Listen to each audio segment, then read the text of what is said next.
Good morning students. इस video में हम लोग बात करेंगे 11th स्टूडेंट्स। इसमें हम लोग बात करेंगे एंडोक्राइन ग्लैंड्स के बारे में, अंतःस्रावी ग्रंथियों के संबंध में। क्या है ये अंतःस्रावी ग्रंथियाँ?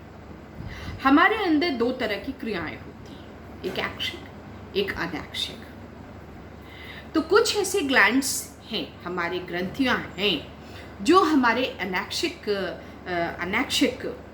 क्रियाओं को संचालित करते हैं और शरीर के ऐच्छिक क्रियाओं पर तंत्रिका तंत्र का नियंत्रण होता है। तंत्रिका तंत्र का, सेंट्रल नर्वस सिस्टम का, जो हम आगे आपको ब्रेन से जो कॉन्शियस है उसका नियंत्रण होता है। अनैच्छिक क्रियाओं का नियंत्रण जो है वो मेरुरज्जु यानी स्पाइनल कॉर्ड से होता है, जो मैंने आपको पिछले वीडियो में बताया है। तो ये जो अनैच्छिक क्रिया, ऐच्छिक, इसके अतिरिक्त अनैच्छिक क्रियाओं का नियंत्रण जो है विशेष प्रकार के, अनैच्छिक क्रियाओं का नियंत्रण विशेष प्रकार के रासायनिक पदार्थों द्वारा होता है। केमिकल्स है बॉडी में जो डिफरेंट ग्लैंड से सिक्रेट करता है और वही हमारे अनैच्छिक क्रियाओं का नियंत्रण करता है। इसकी जो सूचना है वो हमारे मस्तिष्क को नहीं होती है, क्योंकि इन क्रियाओं पर मस्तिष्क का नियंत्रण नहीं होता है। और इन स्राव को जो ग्रंथियों से निकलते हैं, इनको हम हार्मोन्स कहते हैं। तो यहाँ पे हम लोग एंडोक्राइन ग्लैंड्स की बात करेंगे। तो एंडोक्राइन ग्लैंड्स में कुछ हमारे शरीर में कुछ ग्रंथियाँ ऐसी हैं जिसका स्राव नलिका, जो हमारे बहुत सारे नली है और डक्ट्स हैं, उनके द्वारा निकल के रक्त में मिल जाता है या किसी अंग में पहुंचकर क्रिया उत्पन्न कर देता है, कार्य कराता है। तो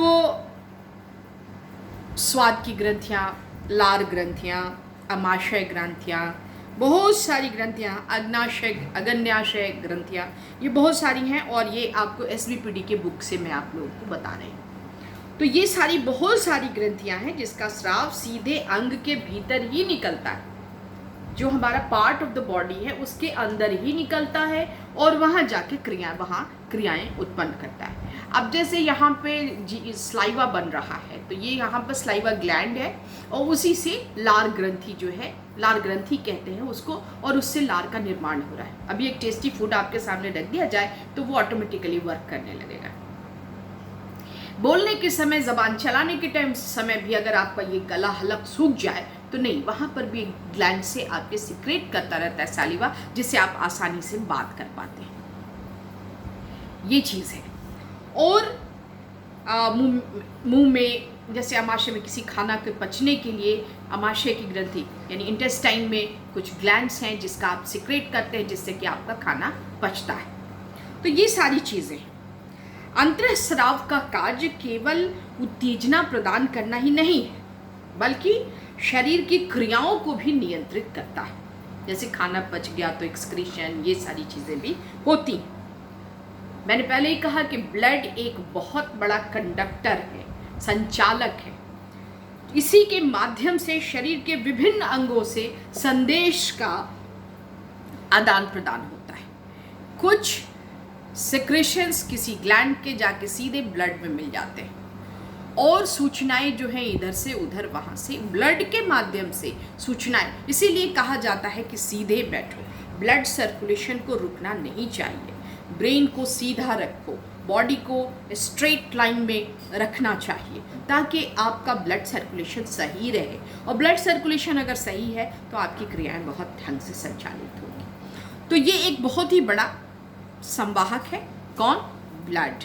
वो उसमें जब किसी भी हार्मोन के मिक्स हो जाने से, किसी ग्लैंड के सिक्रेशन के मिक्स हो जाने से, वो बहुत आसानी से सूचनाओं को इधर से उधर पहुंचाता है। अब यहाँ पे एंडोक्रीन रासायनिक पदार्थ अंतःस्रावी ग्रंथियाँ हैं हमारे पास। तो इसके भी दो पार्ट हैं। मनुष्य के शरीर में अंतःस्रावी ग्रंथियों के दो पार्ट हैं। इसको भी आप समझ लीजिए कि exocrine gland and endocrine gland. Endocrine gland में आप क्या आता है, ग्रंथियां प्रायः ऐसी होती हैं, इनका जो ये डक्ट्स जो हैं ग्रंथियाँ, इन नलिकाओं को डक्ट्स कहते हैं, जो एंडोक्रीन में आती हैं। एंडोक्रीन में इसकी होती है। अतः इनके द्वारा जो स्रावित जो सिक्रेशन होता है पता, वो सीधे युक्त में, सीधे ब्लड में चला जाता है, सीधे ब्लड में, किसी ऑर्गन में नहीं। लेकिन एक्सोक्रीन में जो ग्लैंड्स हैं, जो ग्लैंड्स एक्सोक्रीन श्रेणी में आते हैं, उसका सीधे ऑर्गन में ही वो डेवलप करता है, ऑर्गन में ही उसका जन्म होता है, वो सिक्रीट करता है और वहाँ की क्रियाओं को उत्पन्न करता है। लेकिन एंडोक्रीन में जो भी रक्त के साथ जाके सीधे मिल जाता है। अब इसको हार्मोन्स कहते हैं। तो एंडोक्रीन में थायराइड ग्लैंड, आजकल आप लोग थायराइड बहुत सुनती हैं, थायराइड हो गया है, बढ़ गया है, घट गया है, ये सारी चीज़ें, थायराइड ग्लैंड। दूसरा पीयूष ग्लैंड, जिसको मास्टर पिट्यूटरी ग्लैंड जिसको कहते हैं, ये मास्टर ग्लैंड कहलाता है बॉडी का। थाइमस एक ग्लैंड है, जब बढ़ते हुए बच्चे के अंदर होता है, जब बड़े हो जाते हैं तो थाइमस ग्लैंड सूख जाता है, थाइमस ग्लैंड। तो ये आदि एड्रिनल ग्लैंड गुर्दे के दोनों तरफ होता है, इसका भी सिक्रेशन बहुत ज़रूरी है, और ये आदि ग्रंथियाँ होती हैं। एक्सोक्रीन में जो ग्लैंड्स आते हैं, डक्ट ग्लैंड आते हैं, उसमें उसका नाम जो आपकी पुस्तक में दिया हुआ है, और ये सही है बिल्कुल, तो वो लार ग्रंथि है। और बॉडी में तेल की ग्रंथियाँ होती हैं, ऑयल डक्ट्स। ऑयल डक्ट्स जो हैं जब सूख जाती हैं तो शरीर का बिल्कुल चिकनापन ख़त्म हो जाता है, और थोड़ा सा भी मौसम का फ़र्क अगर पड़े, इसीलिए हम लोग हमारा ऑयल डक्ट जो है हम लोग मेंटेन करते हैं। कुछ ऑयली स्किन होते हैं, जहाँ ऑयली स्किन है उनको तेल का सामान यानी मॉइस्चराइजिंग क्रीम्स जो हैं वो कम लगाना पड़ता है। बल्कि उनके लिए एक बहुत बड़ी दिक्कत ये होती है कि उनको बहुत ज़्यादा पिंपल्स वगैरह आते हैं, और यहीं पे ऑयल डक्ट्स हमारे स्किन में होते हैं।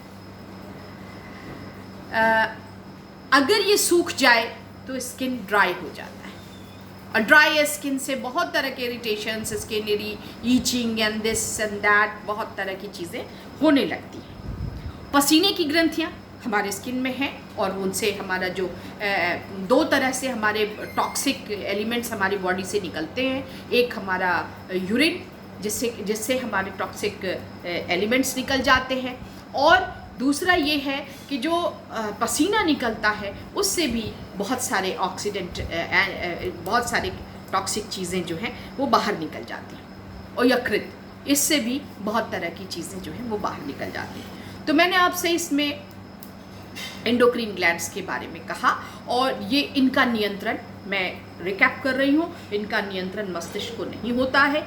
ये कुछ ग्रंथियाँ हैं शरीर की जो हमारे शरीर के अंदर रहती हैं, जिसमें दो तरह की ग्रंथियाँ होती हैं। एक ग्रंथि से जो जैसे स्लाइवा सेक्रेशन या स्वेट सेक्रेशन या ऑयल सेक्रेशन, ये सारी चीज़ें जो होती हैं वो शरीर के ऑर्गन के अंदर ही होती है। ये सब एक्सोक्रीन ग्लैंड में आता है, एक्सोक्रीन ग्लैंड। तो वही स्रावी ग्रंथियाँ, बहिर्स्रावी ग्रंथियाँ उसके अंदर आता है।